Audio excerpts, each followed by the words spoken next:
Foley sounds, one thing that I needed to consider was when the iPhone 5 ringtone came on, the sound that came with that would only be on for 2 seconds, but when we shooted the film, the phone was on the table at the time, so therefore when there was a ringtone,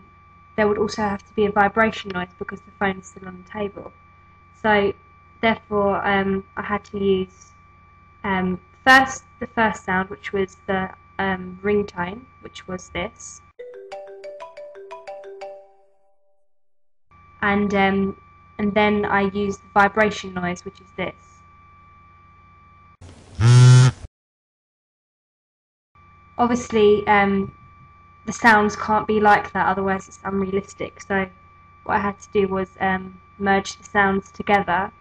so that it created this sound.